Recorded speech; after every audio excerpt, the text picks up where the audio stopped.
오늘 에베소서의 말씀을 통해서 과연 우리가 어떤 존재이고 지금 우리가 함께 나누는 셀 모임이 어떤 목적을 가지고 있는가를 이 시간 함께 다시 한번 확인하는 그런 시간이 되기를 소망합니다.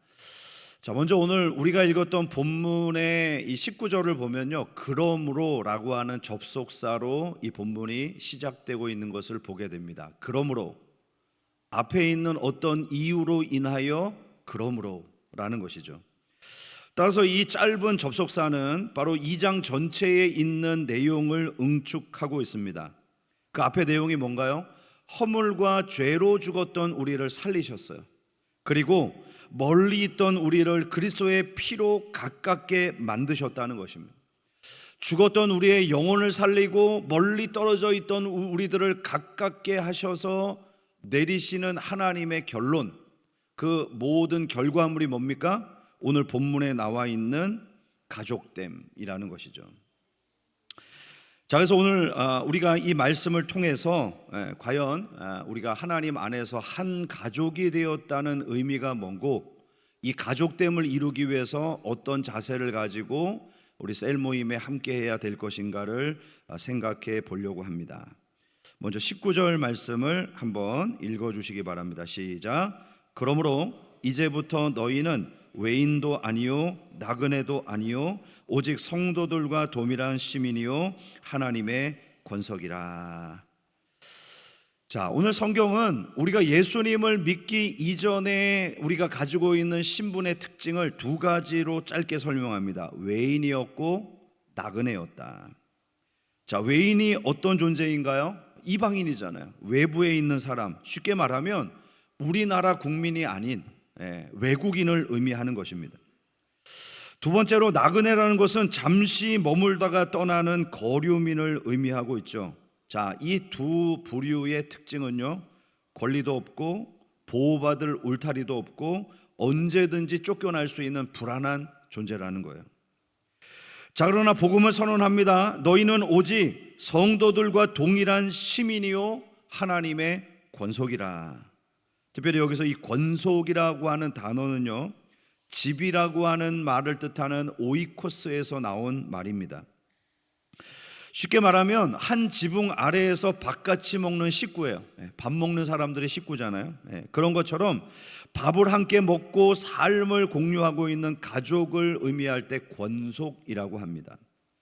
그러므로 오늘 예수 그리스도의 지붕 아래 모여 있는 우리 성도들은요, 단순히 모여서 예배하는 존재가 아니라 하나님 나라의 법적인 시민인과 동시에 한 가족이다, 이렇게 말씀하고 있는 것입니다.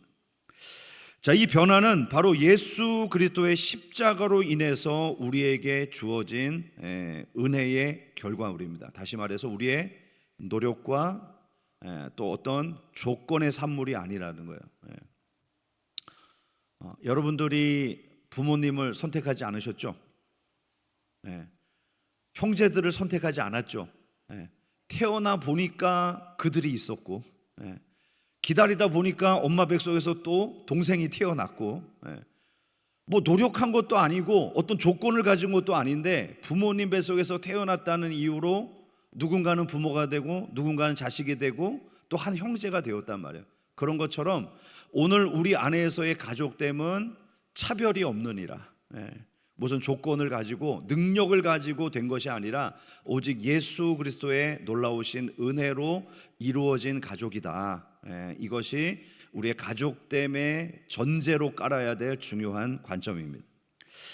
두 번째로 우리가 가져야 될 생각은 우리가 예수 그리스도 안에서 연결된 연합의 공동체로서 이 가족을 유지하고 있다는 것입니다.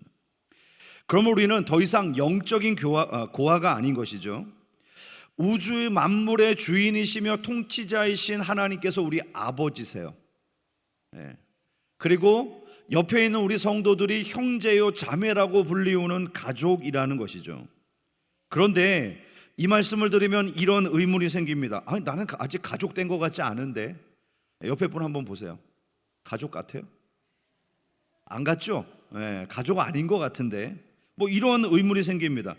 아니, 가족 되려고 노력은 하는데 아직 가족 되었다고 하기에는 뭔가 좀 거리가 있는 것 같고, 이거 조금 나하고는 좀 관계가 안 맞는 그런 말씀인 것 같다, 이런 의문을 가질 분들이 있을 거예요. 자, 그것은 우리가 어떻게 가족을 형성하고 누리게 되는가에 대한 좀 이해가 부족하기 때문입니다. 자, 그렇다면 이 이질적인 사람들이 어떻게 하나가 될 수 있고 가족이 될 수 있는가? 바울은 바로 그리스도인들의 가족됨을 건축물에 비유하고 있습니다. 20절 21절 보실까요? 너희는 사도들과 선지자들의 터 위에 세우심을 입은 자라. 그리스도 예수께서 친히 모퉁이 돌이 되셨느니라. 그의 안에서 건물마다 서로 연결하여 주 안에서 성전이 되어가고. 고대 건축물에서 이 모퉁이 돌은요, 건물의 두 벽이 만나는 지점에 놓여진 그런 기초돌을 의미합니다. 그러니까 수평과 수직이 만나는 그 기준점이 되면서 이것이 두 벽을 지탱해주는 기초가 되기도 한다는 것이죠.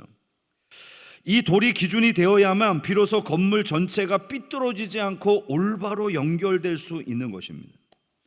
교회 공동체도 마찬가지고요, 연합을 유지하는 방법도 동일합니다. 우리가 서로 성격이 맞고 취미가 비슷해서 하나 될 수 있는 게 아니라는 거예요. 우리는 각기 다른 모양을 하고 있지만 모퉁이 돌 대신 예수님의 기준점에 딱 정렬이 될 때 서로 들어맞고 연결이 될 수 있다는 것입니다. 그러므로 우리가 형제 자매에게서 뭔가 맞는 조건을 찾으려고 애쓰기보다 예수 그리스도 안에서 가까워진 존재로 예수님께 우리의 기준을 맞춰 나가다 보면 그도 예수님을 따라가고 나도 예수님을 따라가고, 그도 예수님을 닮고 나도 예수님을 닮고, 그도 예수님을 사랑하고 나도 예수님을 사랑하니까 서로 사랑하고, 이렇게 맞춰져 갈 수 있다는 것이죠. 그래서 우리의 기준점은 상대방이나 내가 아니라 누구다? 예수 그리스도다. 여기에 맞춰야 서로 정렬이 될 수 있는 것입니다. 그러니까 이제 오늘 이후로 당신은 왜 그래요? 내 기준에 보니까 영 안 맞는데, 이런 말씀 하시면 안 되는 거예요.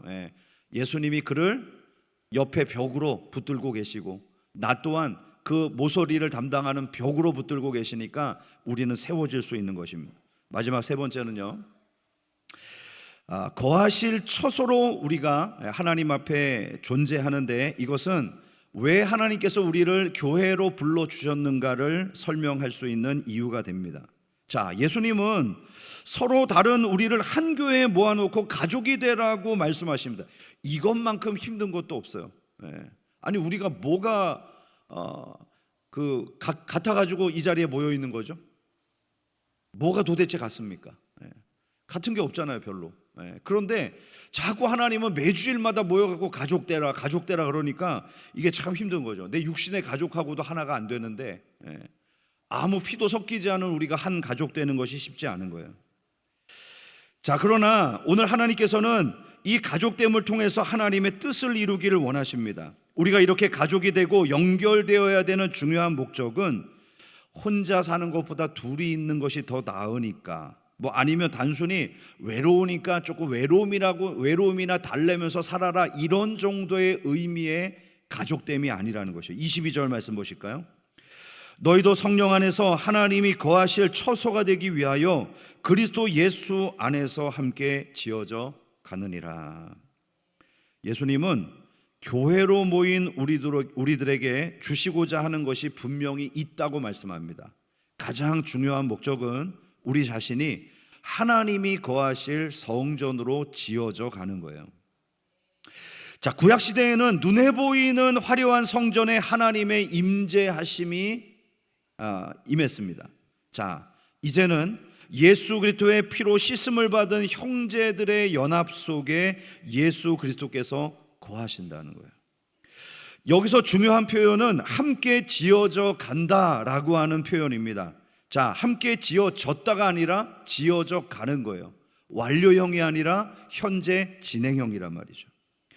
이 부분을 잘 이해하지 못하면 공동체 안에서 서로 실망하거나 상처를 입고 교회를 떠나는 일이 발생할 수 있습니다. 우리는 완전한 존재가 아니라는 거예요. 우리는 여전히 부족하고 때로는 서로에게 상처를 주기도 합니다.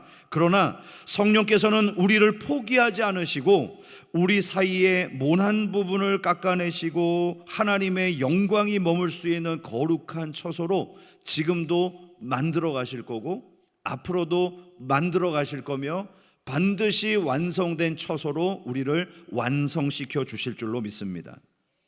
그래서 교회 공동체는 완성된 자들의 모임이 아니라 완성을 향해 가고 있는 자들의 모임입니다. 그리고 그 완성을 위해서 우리는 반드시 교회의 지체들이 필요합니다.